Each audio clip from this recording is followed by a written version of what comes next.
Hello, critics, non-critics, and friends. Welcome to the Film Optix podcast, where we take a glance into blockbusters, indie films, and everything in between. I'm your host, Christian, and as always, I'm joined by my good friend / my co-host, Devin. And today, we're here to give our spoiler-free thoughts about the series premiere of Game of Thrones House of the Dragon, the Game of Thrones prequel that has been long anticipated for myself and many other Game of Thrones fans out there. And before we begin today's episode, you can listen to our podcast on podcast platforms around the internet. That includes Apple Podcasts, Spotify, Google Podcasts, and more. And if you are a new or seasoned listener to our show, follow us on Instagram and follow us on Twitter over at Film Optix. That is Optix with an X. Or you can email us at filmoptix@gmail.com for any movie-related questions. Devin, how's your weekend been, man? You've been watching some hot D, as George R.R. Martin likes to call House of the Dragon. Yeah, I had my Game of Thrones virginity taken from me by a hot D. That's just how my weekend's gone. Last night it happened. Oh yeah, hey, Saturday night, man. Freaky things happen on a Saturday night. I do like how he calls it hot D.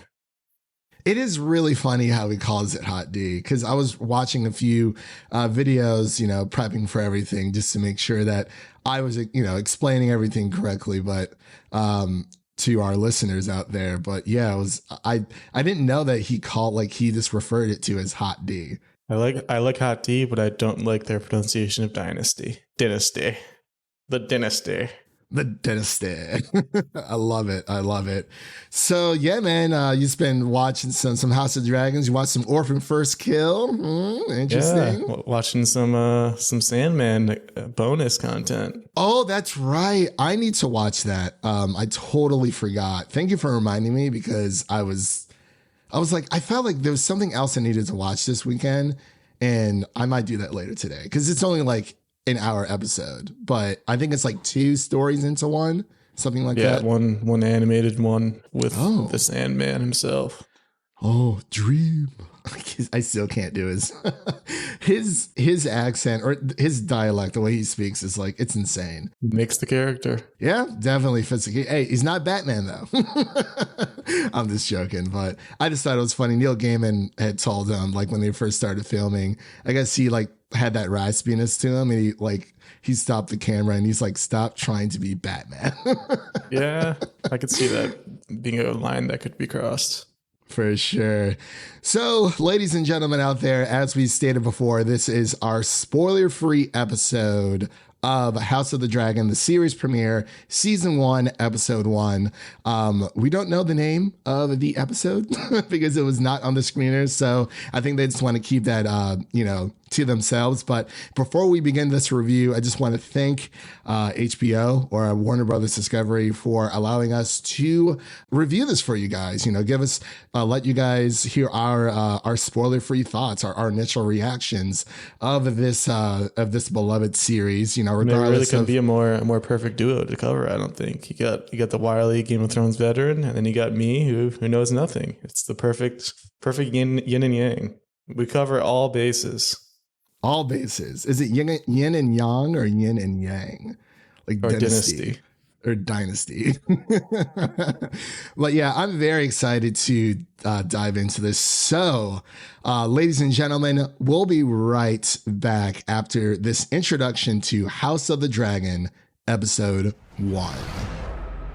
The road ahead is uncertain, but the end is clear. We are better defended. Against whom? Whomever may dare to challenge us. The threat of war looms.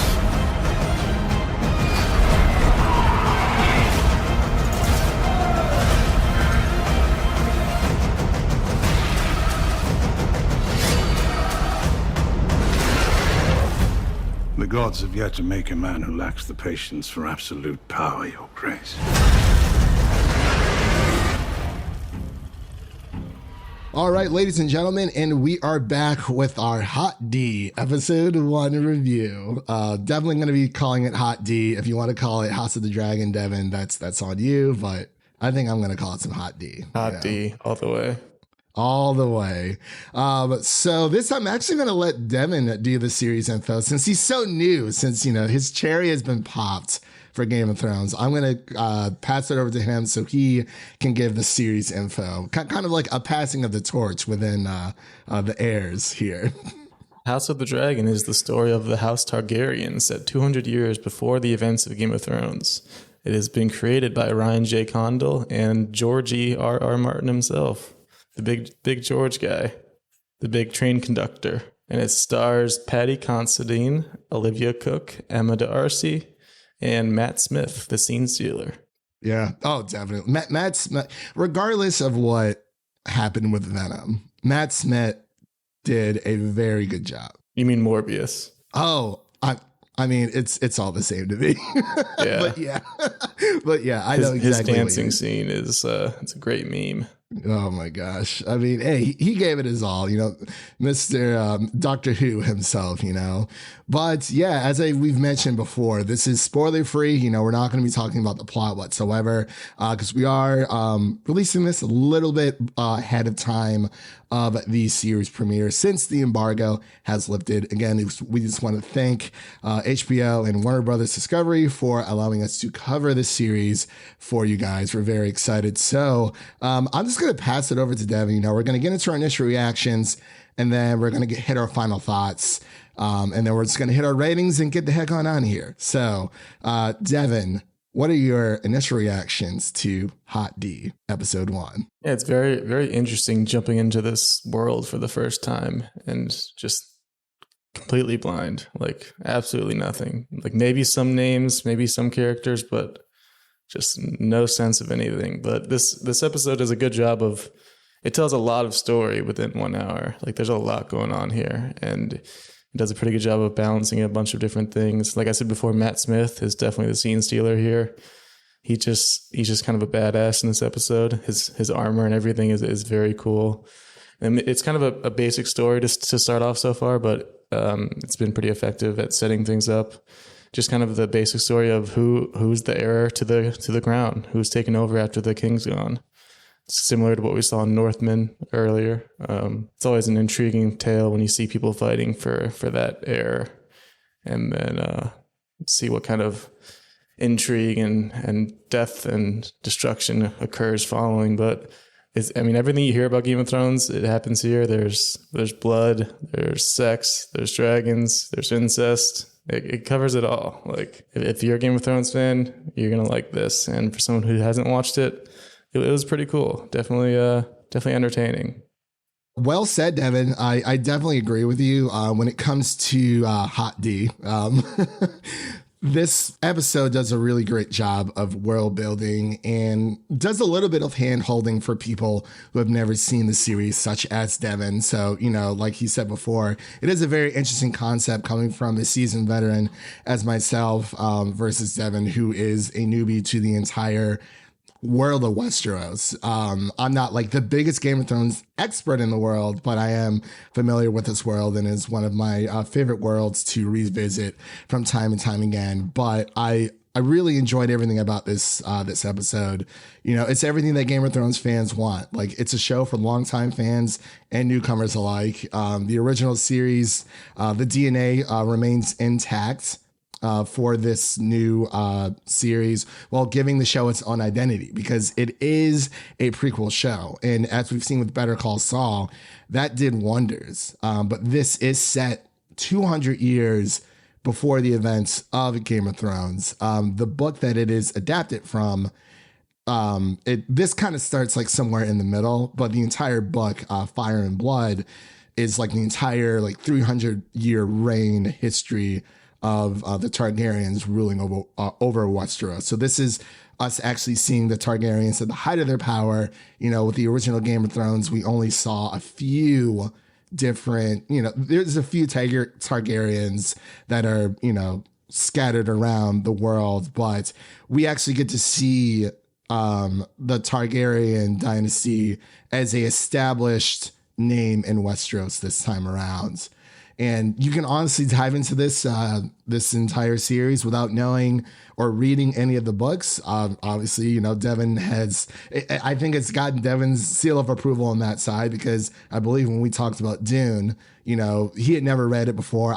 Was familiar with it, but for newcomers, that movie, I think, could have done like a better job of, you know, a little bit more hand holding for newcomers. And I think House of the Dragon does that phenomenally here. Like Devin said, there's so much going on, you know, between just the succession, like who's going to, you know, sit on the Iron Throne. Like that's always the big question.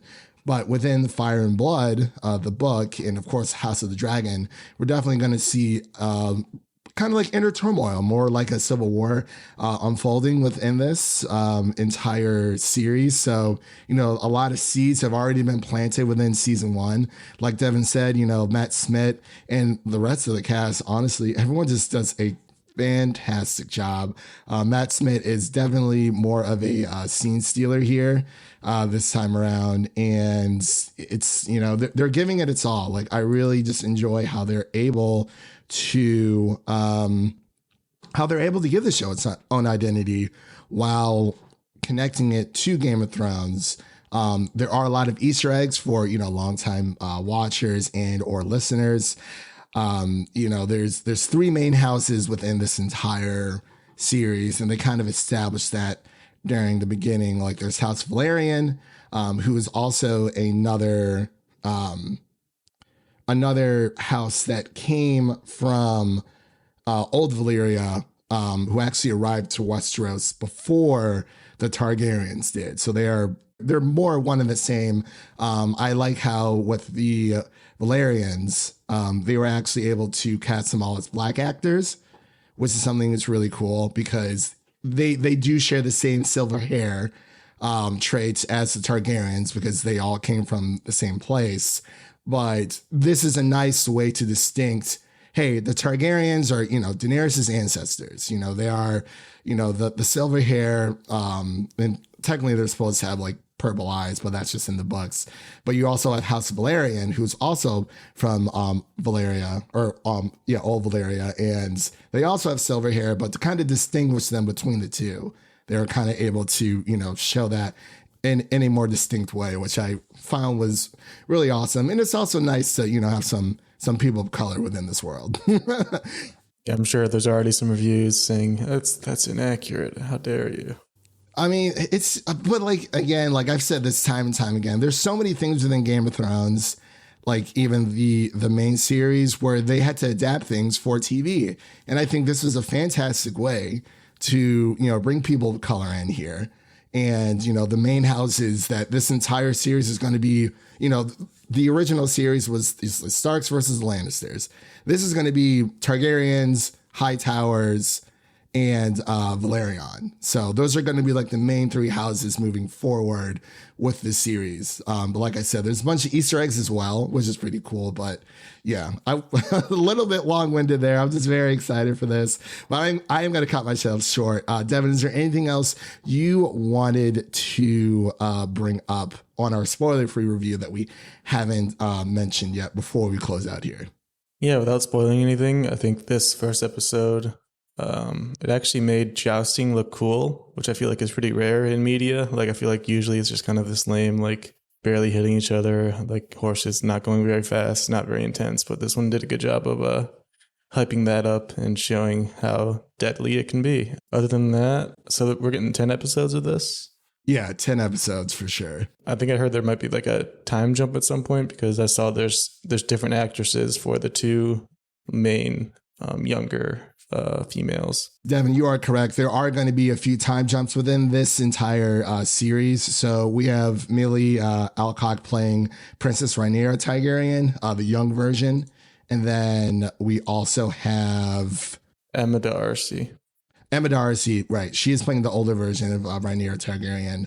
And then we have Olivia Cooke playing the older version of Alicent Hightower. And the younger version of Alicent Hightower is played by Emily Carey. So there are going to be a few time jumps. I think it seems like it's just going to be a natural progression. You know what I mean? Of, you know, they're kind of like how, well, like pretty much any like media where, you know, you start them off young and then like there's going to be a time jump. I don't know if there's going to be time jumps like back and forth. If so, I hope they do a better job than what like The Witcher did. You know what I mean? Yeah. So it's like, yeah, especially for the first season of The Witcher. But yeah, there's going to be a few time jumps. I think it's just going to be a natural progression through time, but I'm not entirely sure. I haven't seen or read any reviews implying that. I do know there are some countries that are able actually to get the first 3 episodes. But we're going to be getting them on a weekly basis, a few days early. So we're definitely going to be pumping these little reviews, spoiler free, of course. So, but yeah, definitely some time jumps here and there, but I'm very excited. And I also just wanted to mention that I like that there's obviously, based on the name, there's more of a focus on dragons. From what I've heard, Game of Thrones didn't have a lot of dragons, or variety, at least. No, it did not. So by the time the events of Game of Thrones happens, like the main series, magic is pretty much like gone from the world. So like dragons aren't really a thing during the beginning of Game of Thrones until, you know, Daenerys comes in. She has 3 dragon eggs that eventually hatch, and then, you know, the series goes from there. But they're supposed to be around between like 14 or 17 dragons within this series. I don't know if we're going to see all like 14 dragons within season 1, but hopefully within season 2 as well, if they do greenlight it. But another thing I actually forgot to mention, the dragons, we see there's 2 in the first episode that we see. And so that it is Princess Rhaenyra's dragon and then Daemon Targaryen's dragon. So you're able to see there's differences between those dragons. You know, you can actually say, oh, that's Rhaenyra's dragon. Oh, that's Daemon Targaryen's dragon.